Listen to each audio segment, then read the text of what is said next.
శాంతి 17/3/2024 యొక్క అవ్యక్త మురళి ఆధారంతో నేను అన్న దేహాభిమానాన్ని వదిలి తండ్రి సమానంగా అయ్యే యోగాభ్యాసం చేద్దాం.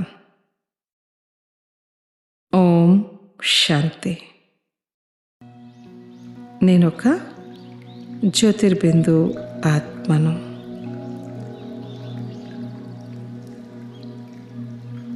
భాగ్యవాన్ ఆత్మను.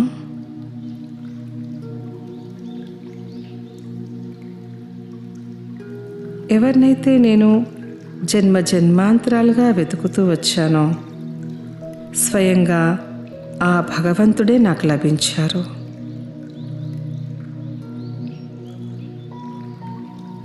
స్వయంగా ఆ సర్వశక్తివంతుడి యొక్క పాలనలో పాలించబడుతున్న నేను పరమ భాగ్యశాలి ఆత్మను.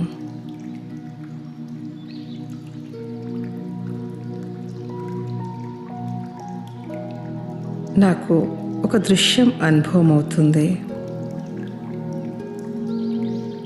నేనొక దట్టమైన ముళ్ళ అడవిల మధ్యలో చిక్కుకొని ఉన్నాను. ఆ అడవిలో చిక్కుకొని మార్గాన్ని వెతుకుతూ అలసిపోయి ఉన్నాను. చాలా సమయం నుంచి ఆ అడవి నుంచి బయటికి వచ్చేందుకు మార్గాన్ని వెతుకుతూనే ఉన్నాను.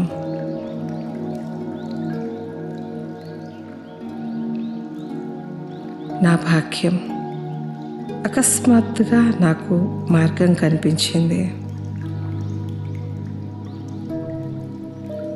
నేను ఆ మార్గంలో నడుస్తూ ఉన్నాను.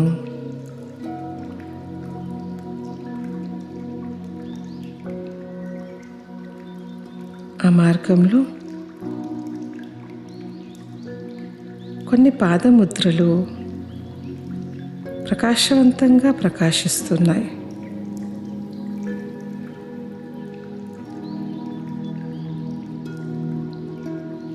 నేను ఆ పాదముద్రలపైనే అడుగులో అడుగు వేసుకుంటూ ముందుకు వెళ్తున్నాను. అలా వెళ్ళగా ఎదురుగా నాకు బాప్దాదా కనిపించారు.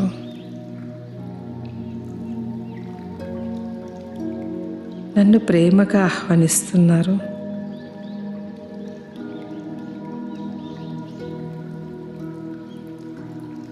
ఇదే విధంగా నేను ఈ మాయా అడవిలో బ్రహ్మబాబా అడుగులో అడుగు వేసుకుంటూ ముందుకు వెళ్తున్నాను. నా నెంబర్ ఇంకా ముందుకు తీసుకెళ్ళడానికి.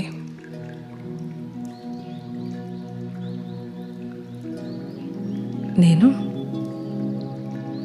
ప్రతి ఆలోచనలో, మాటల్లో, కర్మల్లో, సంబంధ సంపర్కాలలో ఫాలో ఫాదర్ చేసే ఆత్మను.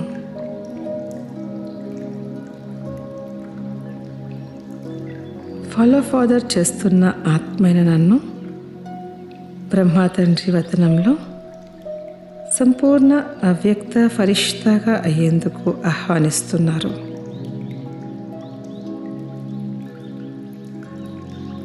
రా బిడ్డ, మధురమైన బిడ్డ, త్వరగా రా.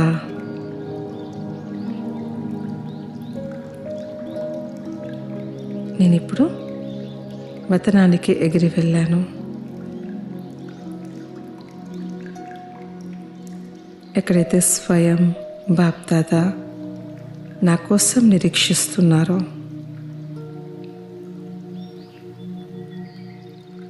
బాబా నా మస్తకంపై ప్రకాశిస్తున్న తిలకాన్ని పెట్టారు. పవిత్రత యొక్క లైట్ కిరీటాన్ని పెట్టారు.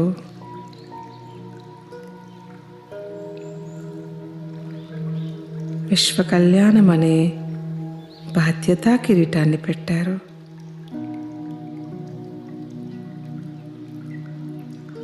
నేను డబల్ కిరీటధారి ఆత్మను. బాప్దాదా నన్ను తమ హృదయ సింహాసనంపై కూర్చోబెట్టారు.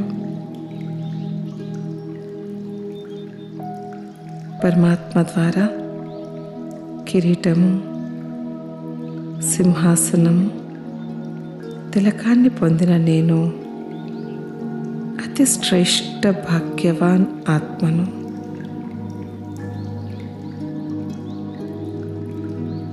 డబల్ లైట్ ఫరిష్తా స్థితిలో స్థితై ఉన్నాను.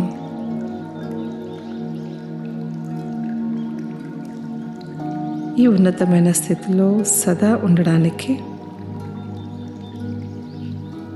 108 విజయమాలలో రావడానికి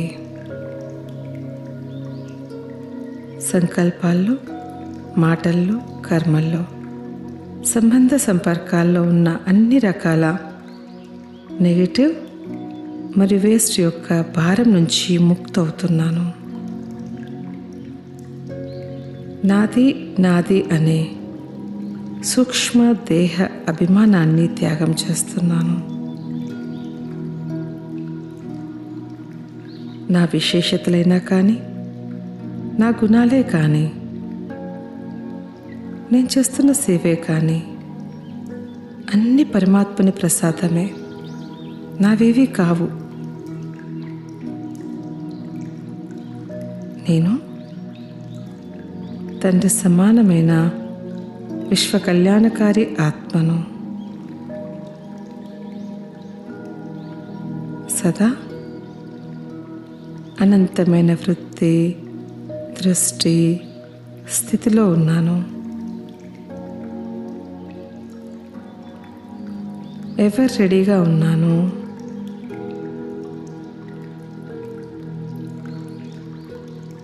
నేను నా ఆఫీస్ అని, నా ఇల్లు అని, నా గది అని, నా అల్మారా అని, నా ఏ వస్తువు పైన, ఏ ఏరియా పైన, ఏ రకమైన పేరు ప్రఖ్యాతుల కోసము, పదవి గౌరవాల కోసము, ఇక ఏ హద్దు యొక్క విషయాల్లో కూడా నేను చిక్కుకోవటం లేదు.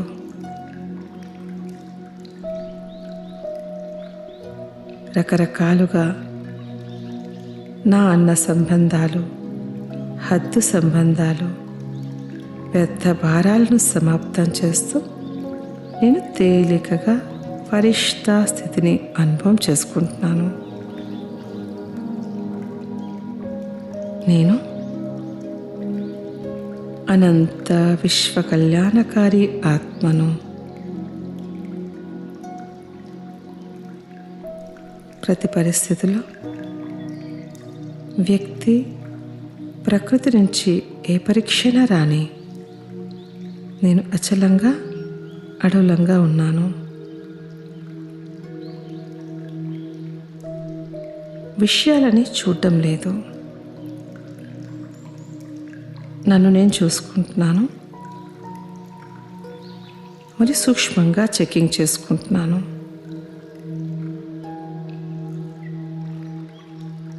నన్ను నేను మలుచుకుంటున్నాను, బంగారంలా అవుతున్నాను.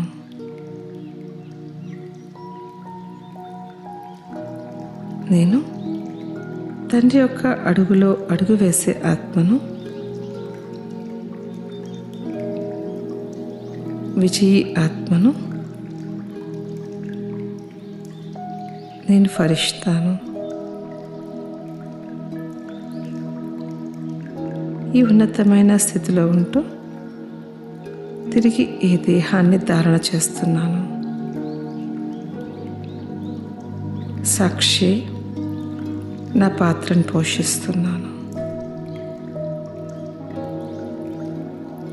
ఓం శాంతి శాంతి శాంతి.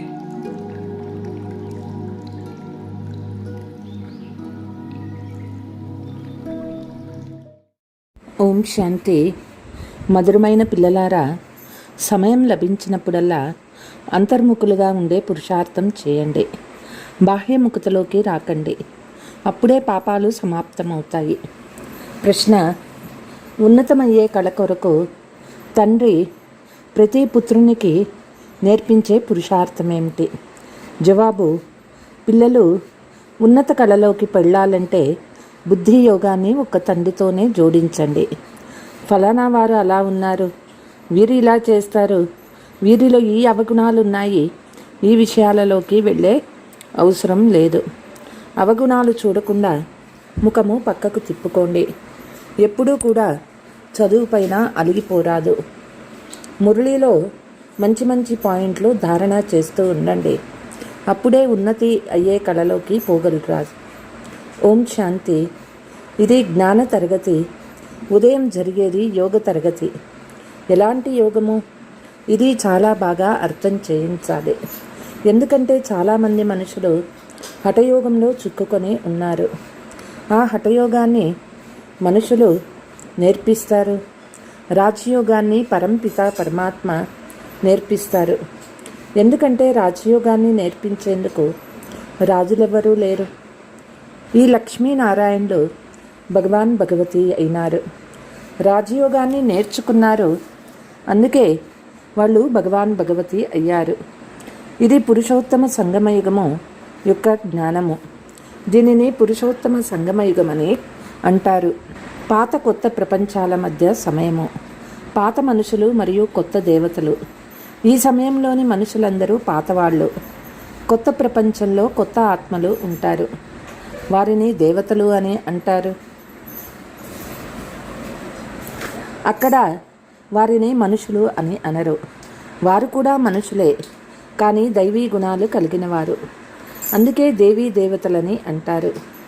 పవిత్రంగా కూడా ఉంటారు.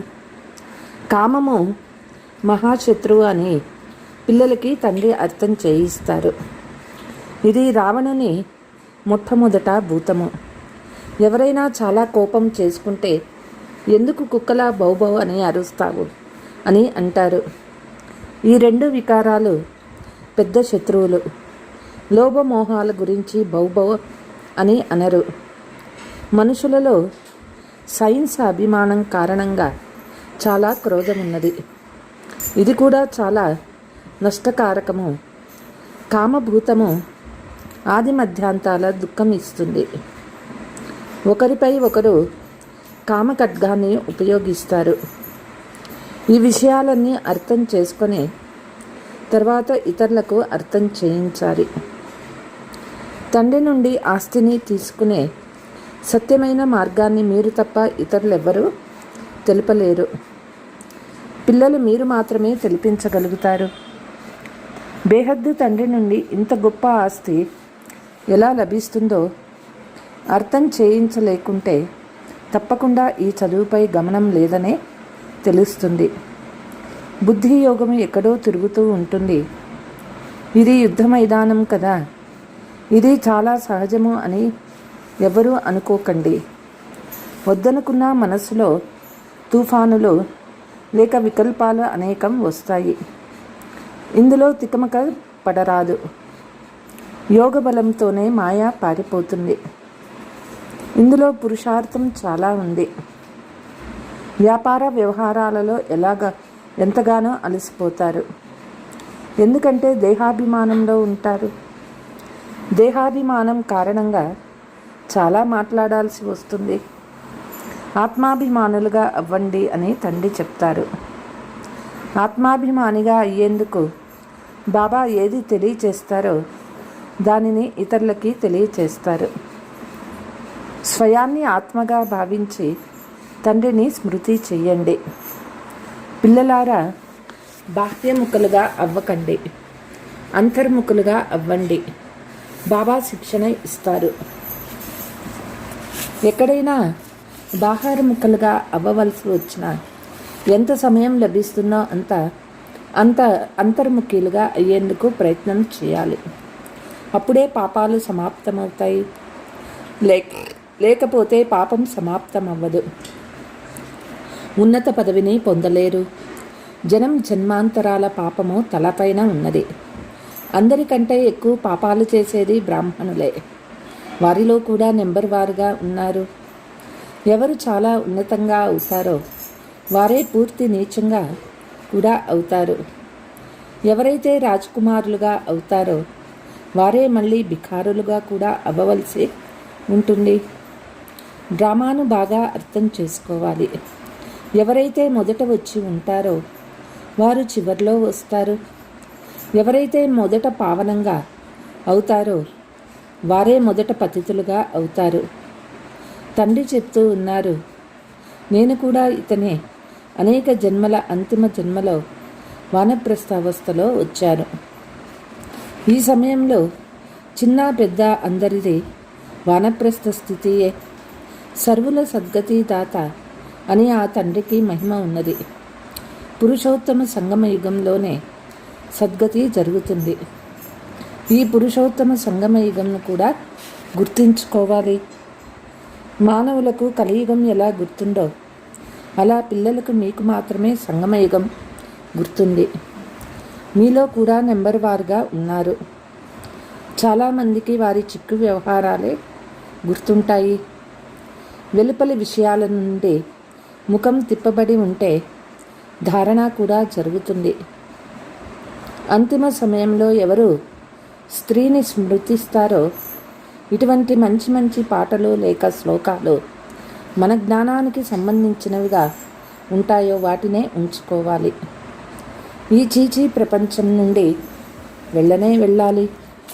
రెండవది, నయనహీనులకు మార్గం చూపించండి. ఇలాంటి పాటలు మీ వద్ద ఉంచుకోవాలి. వీటిని తయారు చేసింది మనుషులే, కానీ వారికి ఈ సంగమయుగం గురించి తెలియదు. ఈ సమయంలో అందరూ జ్ఞాన నయనహీనులైన అందులే. ఎప్పుడు పరమాత్మ వస్తారో అప్పుడే మార్గాన్ని చూపిస్తారు. ఒక్కరికే చూపించరు. వీరంతా శివశక్తి సైన్యము. ఈ శక్తి సేన ఏం చేస్తుంది? శ్రీమతానుసారము నూతన ప్రపంచాన్ని స్థాపన చేస్తుంది. మీరు కూడా రాజయోగం నేర్చుకుంటున్నారు. దీనిని భగవంతుడు తప్ప ఎవ్వరూ నేర్పించలేరు. భగవంతుడు నిరాకారుడు. వారికి వారి శరీరమే లేదు. మిగిలిన వారంతా శరీరధారులే. ఉన్నతమైన ఒక్క తండ్రి మాత్రమే వారు మనకి చదివిస్తూ ఉన్నారు. ఇది మీకు తెలుసు. మీలో కూడా నెంబర్ వారుగా ఉన్నారు కనుక మీరు వార్నింగ్ ఇవ్వాలి. పెద్ద పెద్ద వార్తాపత్రికల్లో కూడా వేయించాలి. మనుషులు నేర్పించే యోగము హఠయోగము. రాజయోగాన్ని తండ్రి అయిన ఒక్క పరంపిత పరమాత్మ మాత్రమే నేర్పిస్తారు. ఈ యోగము ద్వారా ముక్తి, జీవన్ముక్తి లభిస్తుంది. హఠయోగం ద్వారా రెండూ లభించవు. హఠయోగం పరంపరగా వస్తున్న పాత యోగము. రాజయోగం కేవలం సంగమయుగంలో మాత్రమే తండ్రి నేర్పిస్తారు. ఉపన్యాసం ఇచ్చేటప్పుడు టాపిక్స్ తయారు చేసుకోవాలని తండ్రి అర్థం చేయించారు. అయితే అలా చేయరు. శ్రీమతానుసారం నడిచేవారు చాలా తక్కువ మంది ఉన్నారు. మొదట వ్రాసుకొని పక్కా చేసుకుంటూ గుర్తుంచుకోవాలి. మీరు కాగితం చూడకుండా ఉపన్యాసం చేయాలి. చదివి విసిగించరాదు. ఎవరు స్వయాన్ని ఆత్మ అని తెలుసుకొని మాట్లాడతారో వారికి విచారసాగర మథనం చేసి ఉపన్యసించేందుకు యోగ్యత ఉంటుంది. మేము సోదరులకు వినిపిస్తూ ఉన్నాము భావించి తెలిపిస్తే శక్తి ఉంటుంది. ఇది చాలా శ్రేష్టమైన గమ్యము. ఈ గమ్యాన్ని చేరడం అంత ఈజీ కాదు. మీరు ఎంత శక్తిశాలీలుగా అవుతారో అంతగా మాయ కూడా యుద్ధం చేస్తుంది. అంగదుడు లేక మహావీరుడు కూడా శక్తిశాలురుగా ఉన్నందున మమ్మల్ని రావణుడు కదిలించని చూస్తాము అని సవాల్ చేశారు. ఇది స్థూల విషయాలు కాదు. శాస్త్రాలలో కట్టుకథలున్నాయి. బాబా బంగారు జ్ఞానాన్ని విన్న ఈ చెవులు దంతకథలు వింటూ వింటూ పూర్తిగా రాయిగా అయిపోయాయి. భక్తి మార్గంలో బుద్ధిని పాడు చేసుకున్నారు, ధనాన్ని వ్యర్థంగా పోగొట్టుకున్నారు, మెట్లు దిగుతూనే వచ్చారు. 84 జన్మల కథ కూడా ఉంది కదా. ఎంత భక్తి చేసినా కిందకే దిగినారు. ఇప్పుడు తండ్రి పైకి ఎక్కడం నేర్పిస్తూ ఉన్నారు. ఇప్పుడు మీది ఉన్నతమయ్యే కళ. బుద్ధి యోగాన్ని తండ్రితో జోడించకుంటే తప్పకుండా కిందకే పడతారు. తండ్రిని స్మృతి చేస్తే పైకెక్కుతారు. ఇందులో చాలా కష్టమున్నది. కానీ పిల్లలు అజాగ్రత్తగా ఉంటారు, తప్పులు చేస్తూ ఉంటారు. వ్యాపారాలలో పడి తండ్రిని జ్ఞానాన్ని మర్చిపోతారు. ఫలానా వాళ్ళు ఇలా ఉన్నారు, ఇలా చేస్తారు, ఈ బ్రహ్మని ఇలా ఉంది, వీరిలో ఈ అవగుణాలు ఉన్నాయి, మాయ ఇటువంటి తుఫాను తీసుకువస్తుంది, అరే అందులో మీదేం వెళ్తుంది? సర్వసగుణ సంపన్నులుగా ఎవ్వరూ అవ్వలేదు. ఎవరి అవగుణాలను చూడకుండా గుణాలనే గ్రహించాలి. అవగుణాలను చూసినప్పుడు ముఖము తిప్పేసుకోండి. మీకు లభించే మురళిని వింటూ ధారణ చేస్తూ ఉండండి. బాబా చెప్తున్న విషయాలను పూర్తిగా ఖచ్చితమైనవని బుద్ధిలో అర్థం చేసుకోండి. ఏదైనా విషయం మంచిగా అనిపించకపోతే దానిని వదిలేయండి. ఎప్పుడూ కూడా చదువుపై అలగరాదు. బ్రహ్మని లేక చదువుపై అలగటం అంటే బాబాపై అలగటం. అలిగి సెంటర్కి రాని పిల్లలు ఎంతోమంది ఉన్నారు. ఎవరలా ఉన్నా మీ పని మురళితో మాత్రమే. వింటున్న మురళీలలో చాలా మంచి పాయింట్లు ధారణ చేసుకోవాలి. ఎవరితోనూ మాట్లాడడంలో ఆనందం లేకుంటే శాంతిగా మురళి విని వెళ్ళాలి. మేము సెంటర్కు రాము అని అలగరాదు. నెంబర్ వార్గా అయితే ఉన్నారు. ఉదయమే మీరు స్మృతిలో కూర్చోవడం కూడా చాలా మంచిది. బాబా వచ్చి సర్చ్ లైట్ ఇస్తారు. బాబా తన అనుభవం ఇలా వినిపిస్తారు. బాబా కూర్చున్నప్పుడు మొదట అనన్యమైన పిల్లలు గుర్తొస్తారు. విదేశాలలో ఉండని, కలకత్తాలో ఉండని మొదట అనన్యమైన పిల్లలను స్మృతి చేసి వాళ్ళకి సర్చ్ లైట్ ఇస్తారు. పిల్లలు భలే ఇక్కడ కూర్చొని ఉన్న సేవ చేసే పిల్లలను బాబా స్మృతి చేస్తారు. ఉదాహరణకి మంచి పిల్లలు శరీరం వదిలి వెళ్ళిపోతే వీరు చాలా సేవ చేశారని వారి ఆత్మను స్మృతి చేస్తారు. కనుక వారి ఇక్కడనే ఏదైనా దగ్గరగా ఉన్న ఇంట్లోనే ఉంటారు. అటువంటి వారిని కూడా బాబా స్మృతి చేసి సర్చ్ లైట్ ఇస్తారు. అందరూ బాబా పిల్లలే అయినా మంచి సేవ చేసేవారెవరో అందరికీ తెలుసు.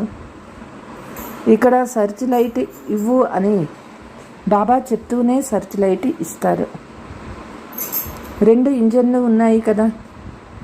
ఇతడు కూడా మంచి ఇంత పదవి పొందుతాడంటే తప్పకుండా శక్తి ఉంటుంది.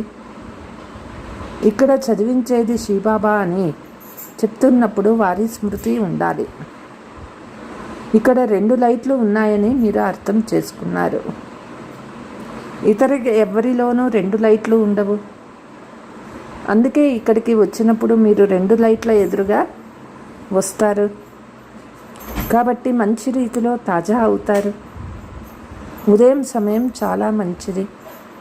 స్నానం చేసి మిద్దెపైకి వెళ్ళి ఏకాంతంలోకి వెళ్ళిపోవాలి. బాబా పెద్ద పెద్ద పైకప్పులు తయారు చేయించారు. ఫాదర్స్ కూడా ఒక్కొక్కసారి సైలెన్స్లోకి వెళ్తారు. వారు తప్పకుండా క్రీస్తుని స్మృతి చేస్తూ ఉంటారు. వాళ్ళకి గాడ్ గురించి తెలియదు. వారు గాడ్ గురించి స్మృతి చేస్తూ ఉంటే వారి బుద్ధిలోకి శివలింగమే వచ్చేది. వారి నశాలో వెళ్ళిపోతారు. కాబట్టి వారి నుండి ఈ గుణం గ్రహించాలి. దత్తాత్రేయుడు అందరి నుండి గుణాలు తీసుకునేవాడు అంటారు. పిల్లలు మీరు కూడా నెంబర్ వారుగా ఉన్నారు. బయట అయితే వృత్తి వ్యాపారాలు గుర్తుకొస్తాయి. ఉదయం 4 గంటల సమయం చాలా మంచిది. వెలుపలికి వెళ్ళే అవసరం ఉండదు. ఇంట్లోనే కూర్చోండి. పహారా కూడా జరుగుతుంది. యజ్ఞంలో పహారా కూడా ఉంచవలసి వచ్చింది. యజ్ఞంలో ప్రతి వస్తువును సంభాళన చేయవలసి వస్తుంది. ఎందుకంటే ఒక్కొక్క వస్తువు చాలా విలువైనటువంటిది. వాటి సేఫ్టీ చాలా ముఖ్యము. ఇక్కడికి ఎవ్వరూ రారు. ఇక్కడ నగలు మొదలైనవి ఏమీ లేవని అందరికీ తెలుసు. ఇది దేవాలయం కూడా కాదు. ఈ రోజుల్లో అన్ని చోట్ల దొంగతనాలు జరుగుతున్నాయి. పాత వస్తువులను దొంగలించి విదేశాలకు కూడా తీసుకువెళ్తారు. ప్రపంచం చాలా చెడిపోయింది. కామ మహాశత్రువు అని అది అన్నింటినీ మరిపింపచేస్తుంది. ఉదయం పూట సదా ఆరోగ్యవంతులుగా అయ్యేందుకు ఒక క్లాసు జరుగుతుంది. ఆ తర్వాత ఐశ్వర్యవంతులుగా అయ్యేందుకు క్లాసు జరుగుతుంది. తండ్రి స్మృతి చేయాలి. విచార్ సాగర మథనం కూడా చేయాలి. తండ్రిని స్మృతి చేస్తే వారసత్వం గుర్తుకొస్తుంది. ఈ యుక్తి చాలా సులభమైనది. తండ్రి బీజ స్వరూపుడు.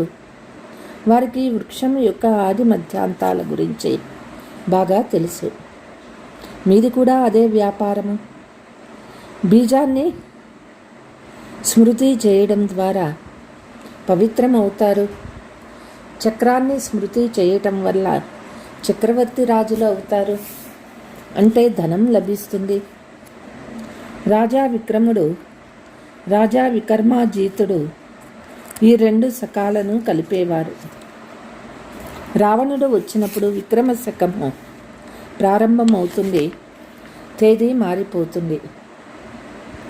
1 నుండి 2500 సంవత్సరాలు తర్వాత శకము 2500 నుండి 5000 సంవత్సరాల వరకు నడుస్తుంది. హిందువులకి తమ ధర్మం గురించి తెలియదు. తమ అసలు ధర్మాన్ని మర్చిపోయి అధర్ములుగా అయిపోయారు. ఈ ఒక్క ధర్మంలోని వారే ధర్మస్థాపకుని కూడా మర్చిపోయారు. ఆర్య సమాజం ఎప్పుడు స్థాపన అయిందో మీరు చెప్పగలరు. ఆర్యులు సత్యయుగంలో ఉండేవారు. ఇప్పుడున్నవారు అనార్యులు. తండ్రి వచ్చి మనల్ని సరిదిద్దుతూ ఉన్నారు. మీ బుద్ధిలో పూర్తి చక్రమంతా ఉన్నది. మంచి పురుషులు ఎవరైతే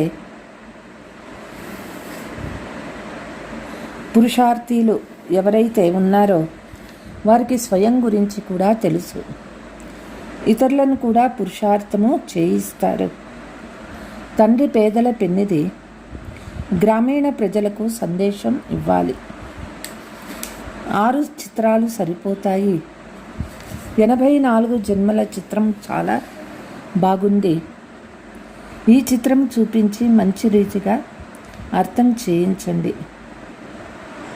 మాయ ఎంత ప్రబలమైనటువంటిదంటే అన్నీ మరిపింప చేస్తుంది.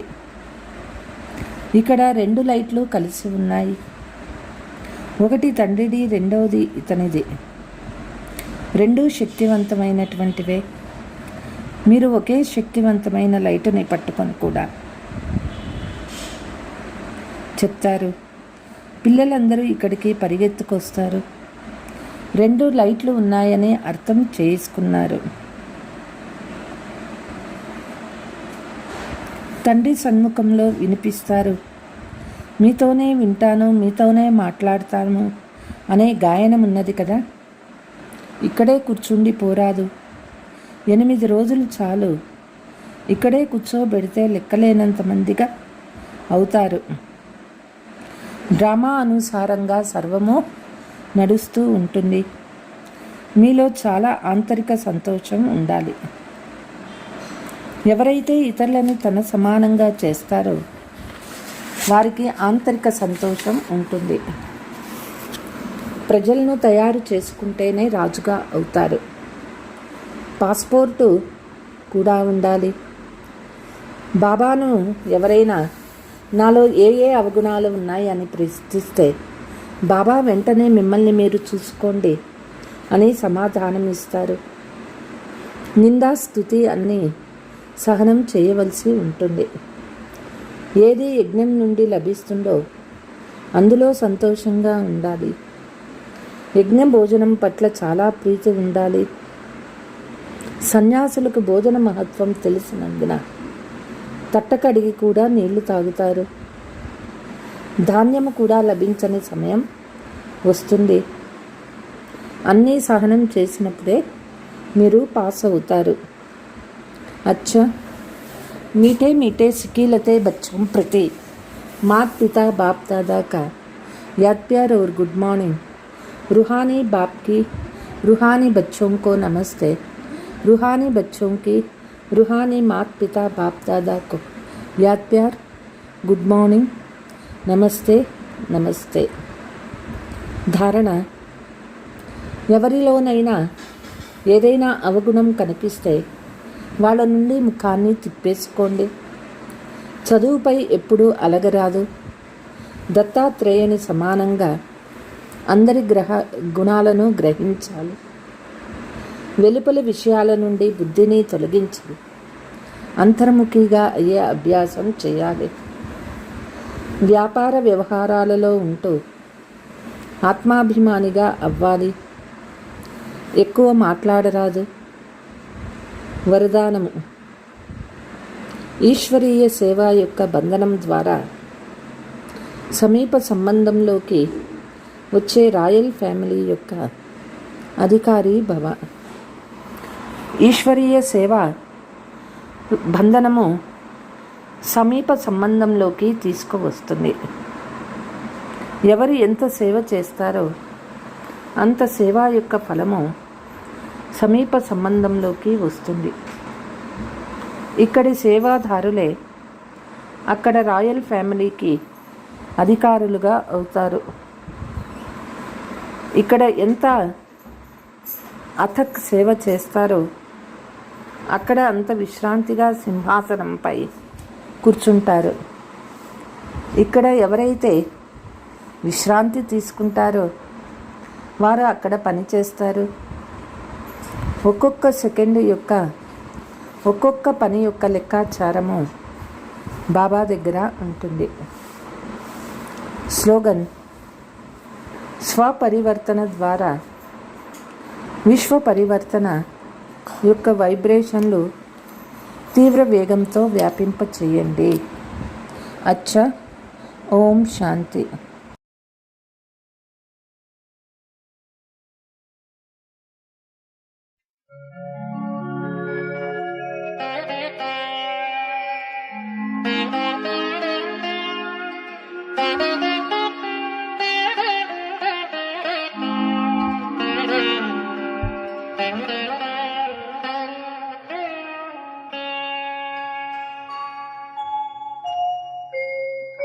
నేనొక జ్యోతిర్బిందు ఆత్మను, భూమధ్యమున వెలుగు అవినాశి ఆత్మను. నేనొక జ్యోతిర్బిందు ఆత్మను.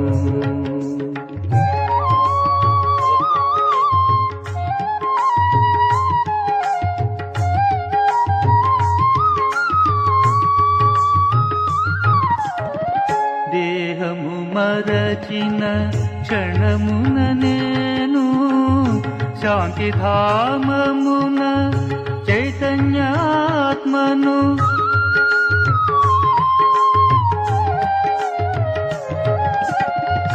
దేహము మరచిన క్షణమున నేను శాంతిధామమున చైతన్యాత్మను. పరంధామమున పసిడి వెలుగుల సూక్ష్మ రూపమున వెలిగే ఆత్మను. నేనొక జ్యోతిర్బిందు ఆత్మను.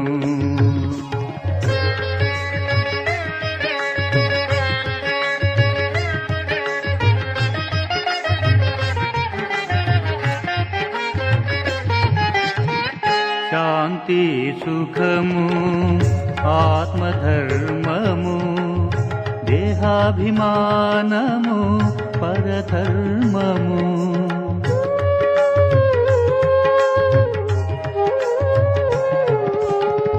శాంతి సుఖము ఆత్మధర్మము దేహాభిమానము పరధర్మము.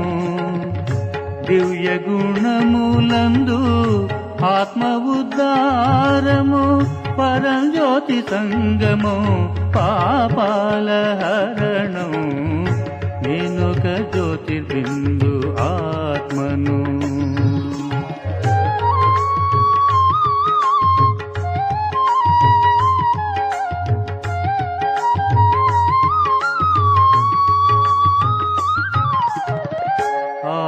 ఆత్మపయనమున నిరాకారము మనసు బుద్ధి సంస్కారాలు ఆత్మేంద్రియాలు.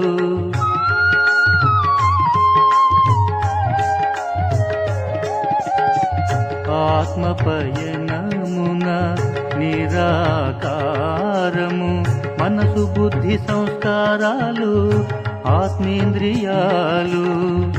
కర్మభూమిలో సాకారమున వికారములలో భ్రమించు ఆత్మను. నేనొక జ్యోతిర్బిందు ఆత్మను.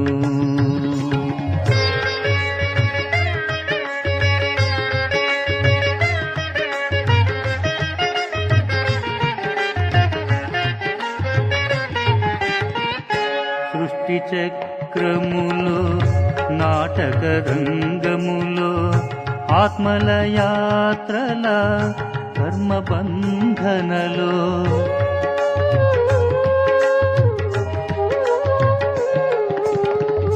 సృష్టి చక్రములో నాటక రంగములో ఆత్మల యాత్రల కర్మబంధనలో. ఆత్మ పరమాత్మల సత్యము మరచి సొంత ఇంటికే మార్గము మరచిన నేనొక జ్యోతిర్బిందు ఆత్మను. భ్రూమధ్యమున వెలుగు అవినాశి ఆత్మను. నేనొక జ్యోతిర్బిందు ఆత్మను.